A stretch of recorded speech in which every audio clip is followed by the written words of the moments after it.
ഇപ്പോൾ പത്തനംതിട്ട AR ക്യാമ്പിൽ നിന്നുള്ള ദൃശ്യങ്ങളാണ്. കൂടുതൽ പോലീസുകാർ AR ക്യാമ്പിന് മുന്നിലേക്ക് എത്തുകയാണ്. കൃത്യമായ സജ്ജീകരണങ്ങൾ അവിടെ ഒരുക്കുന്നുണ്ട്.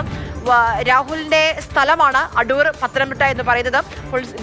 നമുക്കറിയാം, ആദ്യത്തെ 2 പരാതികൾ വന്ന സമയത്ത് പോലും രാഹുലിനെ ന്യായീകരിക്കാൻ ഇഷ്ടം പോലെ ആളുകൾ ഉണ്ടായിരുന്നു. അത് പലയിടങ്ങളിൽ നമ്മൾ കണ്ടതാണ്. രാഹുലിനെ ചേർത്ത് പിടിക്കുന്ന, രാഹുലിനെ സ്വീകരിക്കുന്ന ആളുകൾ ഉണ്ടായിരുന്നു. പരാതികൾ ഔദ്യോഗികമായി പോയിട്ട് പോലും കോൺഗ്രസിൽ നിന്നും അതല്ലാതെയും ഒക്കെ ആളുകൾ രാഹുലിന് വേണ്ടി മുന്നിട്ടിറങ്ങുന്നത് കണ്ടിരുന്നു. രാഹുലിന് വേണ്ടി നിരന്തരം വാദിച്ച് നിരാഹാരം ഇരുന്ന് ജയിലിൽ പോയ രാഹുൽ ഈശ്വറിനെ ഒക്കെ നമുക്ക് ഓർമ്മയുണ്ട്. അപ്പൊ അതുപോലെയുള്ള മനുഷ്യരുണ്ട്. ഇപ്പോൾ പ്രതിഷേധമൊക്കെ മുന്നിൽ കണ്ടുകൊണ്ടാണ് ഇപ്പോൾ കൃത്യമായ സജ്ജീകരണങ്ങൾ, മുൻകരുതലുകൾ ഇപ്പോൾ പത്തനംതിട്ട AR ക്യാമ്പിന് മുന്നിൽ പോലീസ് വിന്യാസം ഉറപ്പാക്കുന്നത്.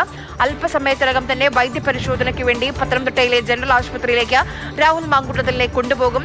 ഈ യുവതിയെ അറിയാം, അതിജീവിതയെ അറിയാം, പരിചയമുണ്ട്, ബന്ധമുണ്ടായിരുന്നു.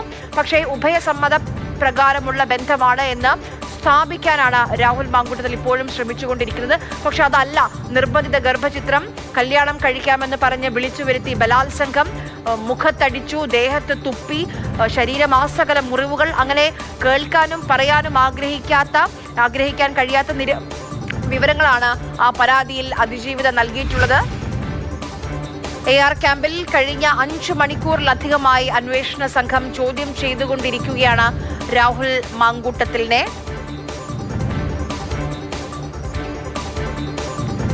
അവിടേക്ക് ഇപ്പോൾ ഒരു കാറിൽ കുറച്ച് ആളുകൾ എത്തിയിട്ടുണ്ട്. രാഹുലിന്റെ അഭിഭാഷകനാണോ, അങ്ങനെ ആ കാര്യങ്ങളൊക്കെ നമുക്കിനി അറിയേണ്ടതുണ്ട്. ആരാണെന്ന് അറിയില്ല. കണ്ണൻ, ആരാണത്? രാഹുലിന്റെ ബന്ധുക്കളാണ് എത്തിയിട്ടുള്ളത്. കാര്യം ഒരു വ്യക്തിയെ അറസ്റ്റ് രേഖപ്പെടുത്തി കഴിഞ്ഞാൽ ആ അറസ്റ്റ് മെമ്മോ, എന്തുകൊണ്ട് അറസ്റ്റ് രേഖപ്പെടുത്തുന്നു എന്നുള്ള കാര്യത്തെക്കുറിച്ചുള്ള കൃത്യമായ കാര്യങ്ങൾ ബന്ധുക്കളെ അറിയിക്കേണ്ടതുണ്ട്. അത് നിയമവശമാണ്. അത് അറിയിക്കുന്നതിന്റെ അടിസ്ഥാനത്തിൽ ആ രാഹുലിന്റെ ബന്ധുക്കൾ ഇവിടേക്ക് വിളിച്ചു വരുത്തിയിരിക്കുന്നു. അതായത് അറസ്റ്റ് നടപടികളെല്ലാം തന്നെ പൂർത്തിയാക്കി അറസ്റ്റ് മെമ്മോ തയ്യാറാക്കി അറസ്റ്റ് മെമ്മോയിൽ ഒപ്പിട്ട് വാങ്ങേണ്ടത് രാഹുലിന്റെ ബന്ധുക്കളാണ്, രാഹുലിന്റെ പുറത്തു നിന്നുള്ള ആൾക്കാരാണ്.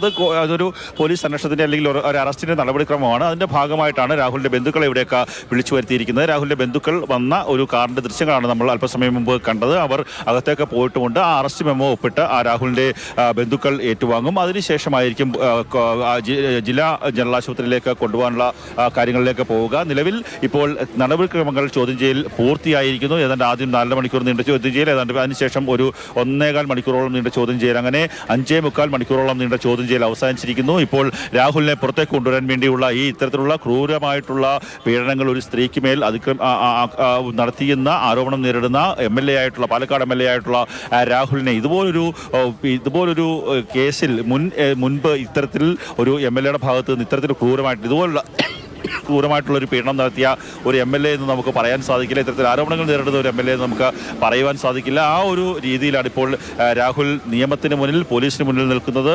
തല കുമ്പിട്ടിരിക്കുന്ന ഒരവസ്ഥയിലേക്ക് രാഹുൽ പോയിരിക്കുന്നു. നമ്മൾ ആദ്യം ഇന്ന് രാവിലത്തെ ദൃശ്യങ്ങളിൽ നിന്ന് കണ്ടതാണ്. രാവിലത്തെ ദൃശ്യങ്ങളിൽ പോലീസുകാരെക്കാൾ മുമ്പിൽ ഞാൻ മുന്നേ പോവുകയാണ്. ഏതോ ഒരു സമ്മാനം നേടിയ വ്യക്തിയെ പോലീസ് കൊണ്ടുപോകുന്നതിന് സമാനമായ രീതിയിലുള്ള ഒരു ആത്മവിശ്വാസത്തോടു കൂടിയായിരുന്നു രാഹുൽ പോയിരുന്നത്. എന്നാൽ ഇപ്പോൾ അങ്ങനെയല്ല. തല കുമ്പിട്ടിരുന്ന താൻ ചെയ്ത പല കാര്യങ്ങളെക്കുറിച്ച് പശ്ചാത്തപിക്കുകയാണോ എന്നറിയില്ലെങ്കിൽ പോലും തല കുമ്പിട്ടിരിക്കുന്ന രാഹുൽ തന്നെയാണ് ഇപ്പോൾ ആ ചോദ്യം ചെയ്യൽ നമുക്ക് കാണാൻ സാധിക്കുന്നതാണ് പോലീസ് ഉദ്യോഗസ്ഥർ നിന്ന് മനസ്സിലാക്കുവാൻ സാധിക്കുന്നത്. ഇപ്പോൾ അയാളുടെ ബന്ധുക്കളടക്കമുള്ള ആൾക്കാർ അവിടേക്ക് എത്തിയിരിക്കുന്നു. അവിടെ നിന്ന് അറസ്റ്റ് മെമ്മോയിൽ ഒപ്പിട്ട് ബന്ധുക്കൾ ഏറ്റുവാങ്ങും. അതിനുശേഷമായിരിക്കും രാഹുലിനെ ജില്ലാ ജനറൽ ആശുപത്രിയിലേക്ക് കൊണ്ടുപോകുക. പത്തനംതിട്ട ജനറൽ ആശുപത്രിയിലാണ് പ്രധാനമായും അയാളെ വൈദ്യപരിശോധനയ്ക്ക് വിധേയമാക്കുക. നിലവിൽ അയാൾക്ക് ആരോഗ്യ പ്രശ്നങ്ങളൊന്നും തന്നെയില്ല.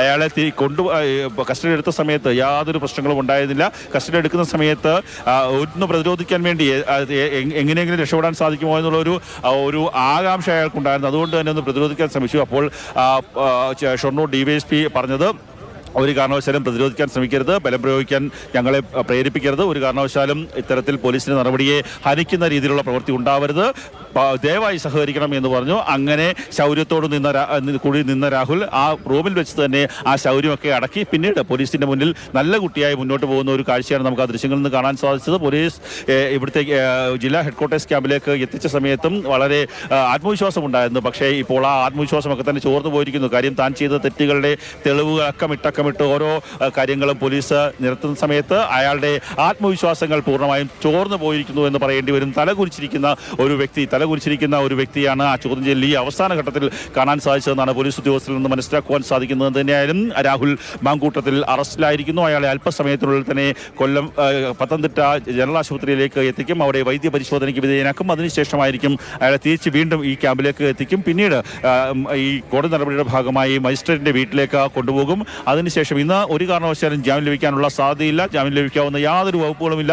മാത്രമല്ല, ജാമ്യം നൽകിയാൽ തന്നെ അതിനെ ഖണ്ഡിക്കാൻ സാധിക്കുന്ന തെളിവുകൾ ഇപ്പോൾ പോലീസിന്റെ കൈവശമുണ്ട്. അതുകൊണ്ട് തന്നെ പാലക്കാട് എംഎൽഎ രാഹുൽ മാങ്കൂട്ടത്തിൽ ഇന്ന് ജയിലിലേക്ക് പോകും.